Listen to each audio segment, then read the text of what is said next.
ध्यान देना, एक ऐसा पापी था जिसने जीवन में केवल पाप कर्म ही किया था। लेकिन धन्य है भोलेनाथ की कृपा, धन्य है ये शिव महापुराण के शब्द, धन्य है यह महापुराण की श्लोक, और धन्य है ये शिव महापुराण की कथा। कान में पड़ते ही इतना पाप करने वाला जो मनुष्य था, मरने के बाद भी भगवान शंकर उस पर नजर रखे थे और अपने दूतों को भेजकर अपने परम धाम का अधिकारी रहा। तब शौनक जी ने हाथ जोड़ा, महाराज कृपा करें, और ऐसा कौन सा प्राणी था जो इतना पाप करने वाला है और फिर भी मुक्त हो गया, परम पद पा लिया। यहां तो हम रोज जल चढ़ाते हैं, रोज भगवान को बेलपत्र चढ़ाते हैं, और हमें फिर भी संशय बना है कि मुक्ति होगी कि नहीं होगी, है बना है कि नहीं, मुक्ति होगी कि नहीं होगी। तो ऐसी अनुपम कथा सुनकर के कौन सा पापी मुक्त हो गया, कृपा करके महाराज बताएं। तब शौनक जी सूत जी ने कहा कि ध्यान से सुनना। आसीत किरात नगरे ब्राह्मणो ज्ञान दुर्लभ दरिद्रो रस विक्रेता वेद धर्म परांगमुखा। बोले एक आसीत किरात नगरे ब्राह्मणो ज्ञान दुर्लभ। महाराज एक किरात नामक नगर था और उस नगर में एक ब्राह्मण रहता था। सूत जी कह रहे मैं इस कथा को इसलिए सुना रहा हूं कि कथा के अक्षर, कथा के शब्द और कथा का भाव ले लेने से ही वो मुक्त हो गया। और एक ब्राह्मण रहता था उस नगर में, उस ब्राह्मण का नाम था देवराज नाम था। क्या नाम था? ज्ञान से दुर्लभ था, लेकिन महाराज जब विषयों में फंस जाता है यह जीव तो बच नहीं पाता। वह ब्राह्मण दूसरों को ठगा करता था, ध्यान देना, दूसरों को ठगता था। निरंतर उसका काम एक ही था, झूठ बोलकर कैसे भी पैसे का संग्रह करना। और आजकल तो ये घर घर हो रहा है महाराज, पैसा आना चाहिए, बाकी पाप कितना है चलेगा। फिर तो महाराज कथा सुनाएंगे, कुछ पैसा वहां दे करके पाप को काट लेंगे। अच्छा, आजकल तो बड़े लोग ऐसे भी सोचते हैं कि पाप चाहे जितना हो जाए, जितना ठग लो महाराज, लेकिन जब शंकर का सावन आए तो भंडारा कर दो, आधा पाप उसी में चला जाएगा। लेकिन यहाँ पर समझने योग्य बातें है, समझने योग्य कथा है। ये कथा मुझे बड़ी प्रिय लगती है। मैं से जब पढ़ा तो सूत जी कह रहे हैं, शौनक जी यह ब्राह्मण दूसरों को ठगता था और भगवान शंकर को यदि कोई पसंद नहीं है तो किसी को ठगने वाला आदमी पसंद, किसी को बेवकूफ बनाकर ठग लेता है जो, ऐसा जीव भगवान शंकर को कदापि नहीं पसंद। इसकी बुद्धि भ्रष्ट हो चुकी थी महाराज। एक दिन एक तालाब के किनारे खड़ा था और उस तालाब के उस पार में एक शोभावती नाम की वेश्या खड़ी थी। बड़ी सुंदरी थी वो वेश्या। यह ब्राह्मण देवराज उसे देखा और देखते ही मोहित हो गया। तो उधर से शोभावती भी धनी ब्राह्मण को देख करके सोची माल तो इसी के यहाँ है, इसलिए क्यों ना इससे अपना जुगाड़ कर लिया जाए। और वे भी इसे प्रसन्न करने के लिए इसे मोहित कर। जबकि देवराज की पत्नी थी, देवराज की माता थी और देवराज के पिता थे। लेकिन जब बुद्धि में कुबुद्धि का निवास हो जाए, जब कुबुद्धि बैठ जाए, तो एक कहावत भी है और ये सत्य भी है, विनाश काले और विनाश काले विपरीत बुद्धि। बोले महाराज समझ में कब आए? जिसकी बुद्धि विनाश होती है उसको समझ थोड़ी आता है, अगर समझ आ जाए तो फिर काम ही बन जाए। तब सूत जी कह रहे हैं महाराज, विनाश काले विपरीत बुद्धि को यदि समझना है तो इसका सबसे बड़ा उदाहरण है कि जब अपने घर वालों की बात अच्छी ना लगने लगे, ध्यान देना, जब अपने माता पिता की बात बेटा को अच्छी ना लगने लगे, जब अपने घर वालों की बात बहू को अच्छी ना लगने लगे। बहू को अच्छी बात किसकी लगे?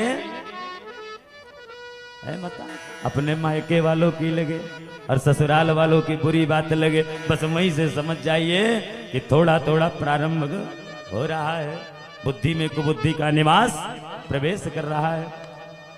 इसलिए इससे बचना है, अगर बचना है तो उसका साधन एक है, साधन है संगत और भगवान का चिंतन, भगवान की कृपा।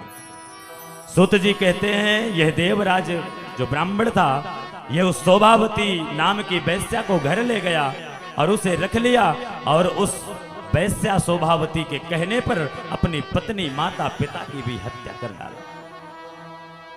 और जब कुबुद्धि सर पे सवार हो जाए तो किसी की बात फिर समझ में आती ही नहीं। कितना भी महाराज समझा ले, महाज्ञानी समझा ले, गुरु समझा ले, पिता माता परिवार कोई समझा ले, एक ही दिखता है।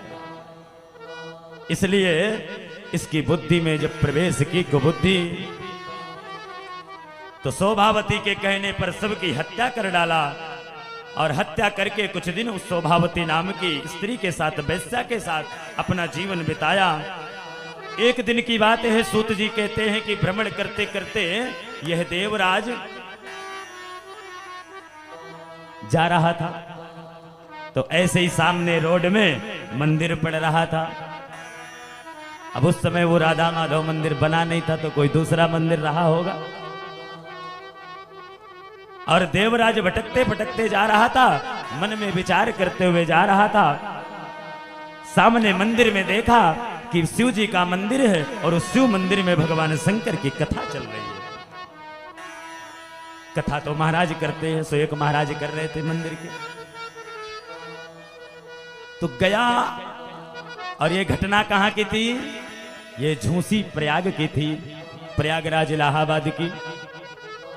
और वहीं पर यह देवराज गया और वहीं पर एक मंदिर देखा और उस मंदिर में भगवान शंकर की कथा को सुन करके इसके मन में आया कि क्यों ना 5 मिनट में भी बैठ जाऊं। देखो, जब भगवान की कृपा का संयोग बनता है, आहा, इतने जीवन व्यतीत कर डाला, माता पिता पत्नी की हत्या कर डाला, तब बुद्धि नहीं आई। इसलिए कहते हैं जा पर कृपा राम की होई, ता पर कृपा करे सब कोई। यदि राम जी कृपा कर दे तो बुद्धि उसी समय निर्मल हो जाती है। आज बाबा की कृपा हुई है, इसलिए 5 मिनट कथा सुनने के लिए कोई भाव नहीं है, केवल इसलिए आया है कि 5 मिनट बैठ जाता हूं और देख लेता हूं ये महाराज जी कर क्या रहे। और 5 मिनट बैठा। सूत जी कहते हैं संयोग देखो, कथा सुनते सुनते शाम हो गई और कथा ही सुनते सुनते उसे बुखार चढ़ गया। और इतना बुखार आया, इतना बुखार आया कि महाराज वहीं पड़ा रहे। अच्छा, मंदिरों में किसी को कुछ हो जाए तो संत महात्मा लोग तो उनकी सेवा ही करते, चलो पड़े रहो भाई, जो भंडारा बनता है भगवान का भोग तो तुम भी पा लेना रोज थोड़ा थोड़ा। सो उसने भी यही किया। 1 महीना तक मंदिर के गेट के पास पड़ा रहा और जो मंदिर में मिलता था उसी को खा लेता था। और 1 महीना कौन सा मास था वो? तो सूत जी कहते हैं कि यही श्रावण का मास था और इस श्रावण के पूरे मास में भगवान शिव की कथा चल रही थी। उस कथा को बुखार होने पर भी, भाई पड़ा है तो बुखार है, तो बुखार तो शरीर में, कान में थोड़ी बुखार है, तो कान से कथा तो जा रही है अंदर। इसलिए जब कभी कभी गोली, कोई छोटा सा बच्चा गोली को खाता है और उल्टी कर देता है तो डॉक्टर साहब उपाय बताते हैं कि गोली नहीं खाएगा तो इसको सिरप पिला दो। छोटे से बच्चे को अधिकतर सिरप देते हैं। ऐसे ही मंदिर में जहां कथा चल रही हो वहां पहुंच जाने मात्र से ही चाहे कैसा भी रोग हो, कैसा भी कारण हो और कैसा भी हेतु हो, वहां जाने से कल्याण ही मनुष्य का हो जाए।